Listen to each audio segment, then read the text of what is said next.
Uttar Pradesh, where Chief Minister Yogi sparked a fresh controversy for his comments pertaining to halal certificates and political Islam. The Chief Minister issued a warning against halal certified products, which are in fact banned in UP, and claimed that funds used to be generated through the certification at around 25,000 crore within India and are being misused to finance terrorism, forced religious conversions and love jihad. He was speaking at an event in Gorakhpur, where he also stated about how UP has banned the sale of halal certified items. He urged consumers to check for halal certification.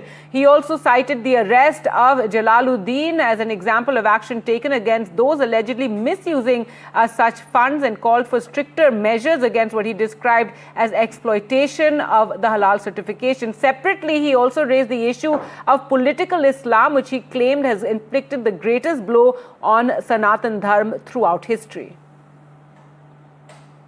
अंग्रेजों ने इतने वर्षों तक शासन किया, British उपनिवेश की चर्चा होती है, फ्रांस के उपनिवेश की चर्चा होती है, लेकिन राजनीतिक इस्लाम की कहीं चर्चा नहीं होती। जिसने आस्था पर कुठाराघात किया, यानी ब्रिटिश उपनिवेशवाद के खिलाफ हम लड़े थे, हमारे पूर्वज लड़े थे। फ्रांस के उपनिवेशवाद के खिलाफ हमारे पूर्वज लड़े थे, लेकिन राजनीतिक इस्लाम के खिलाफ भी हमारे पूर्वजों ने लड़ाई लड़ी थी। लेकिन ये राजनीतिक इस्लाम वही है जो छांगुर के रूप में डेमोग्राफी को चेंज करके राष्ट्र माता के टुकड़े टुकड़े करने की मंशा के साथ कार्य कर रहा है। 25,000 करोड़ रुपए देश के अंदर हलाल सर्टिफिकेशन से होता है, और भारत सरकार की या राज्य सरकार की किसी भी एजेंसी ने उन्हें मान्यता नहीं दी है।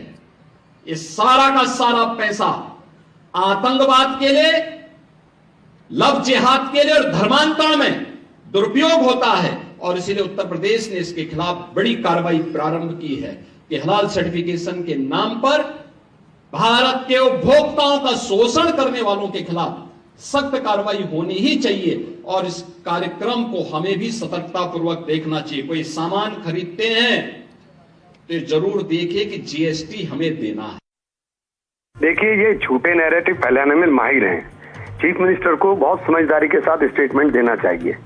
अगर आपने 25,000 करोड़ का नेटवर्क, 25,000 करोड़ का ये है, तो आप वो बताइए कहाँ हैं, कितने लोग आपने उसमें पकड़े।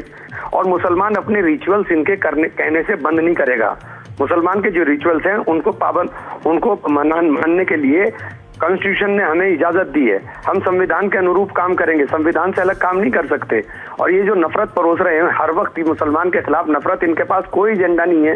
ये जीडीपी पर बात नहीं करेंगे। जब ये जिस एरा की ये बात कर रहे हैं, सबसे पहले गोवध के ऊपर पाबंदी मुगल शासन के अंदर लगी। मुगल शासन के अंदर 27% जीडीपी थी। भारत को सोने की चिड़िया कहा जाता था। टीपू सुल्तान ने रॉकेट का और तोप का इजाद किया। शेरशाह सूरी ने बंदोबस्त दिया। शेरशाह सूरी ने सड़क बना करके कंसेप्ट पूरी दुनिया को दिया। सराय का कंसेप्ट बना के पूरी दुनिया को दिया। फिर कब तक नफरत परोसेंगे? इनके पास इसके अलावा कोई एजेंडा नहीं है। ये नहीं बताएंगे कि नौजवान को रोजगार कब देंगे, ये नहीं बताएंगे कि महिलाओं की सुरक्षा का क्या करेंगे, ये नहीं बताएंगे कि देश की गिरती अर्थव्यवस्था को संभालने के लिए क्या करेंगे।